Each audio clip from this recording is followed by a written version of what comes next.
Ang mabuting balita ng Panginoon ayon kay San Juan.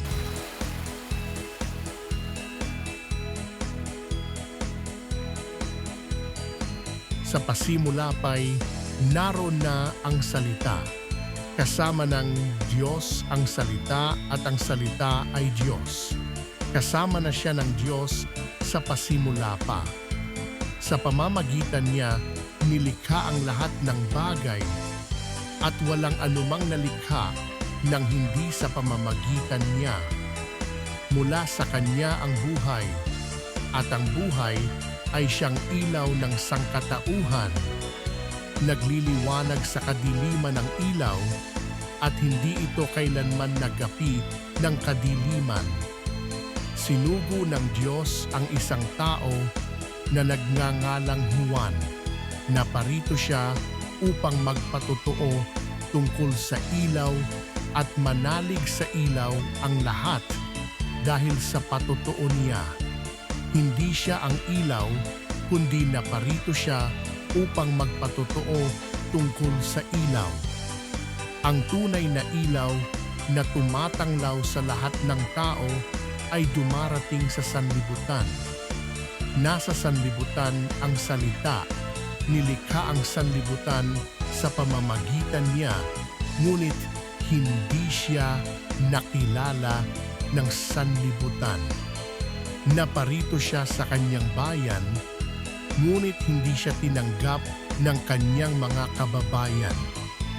Ngunit ang lahat ng tumanggap at nanalig sa kanya ay pinagkalooban niya ng karapatang maging anak ng Diyos. Sila nga'y naging anak ng Diyos, hindi dahil sa isinilang sila ayon sa kalikasan, ni sapitan ng laman o sa kagagawan ng tao. Ang pagiging anak nila ay buhat sa Diyos.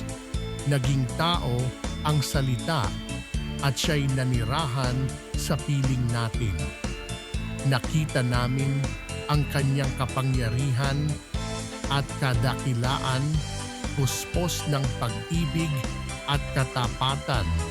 Tinanggap niya mula sa Ama ang kapangyarihan at kadakilaang ito bilang bugtong na anak.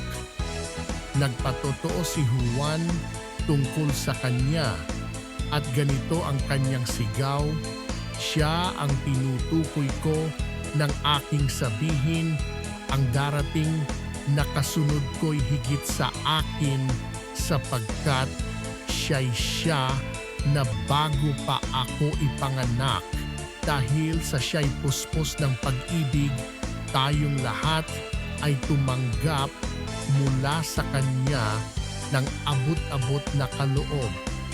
Sapagkat ibinigay ang kautusan sa pamamagitan ni Moises, ngunit ang pag-ibig at ang katotohanan ay dumating sa pamamagitan ni Hesukristo. Kailanmay walang nakakita sa Diyos, subalit ipinakilala siyang bugtong na anak.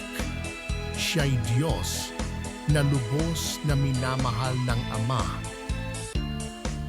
Ang mabuting balita ng Panginoon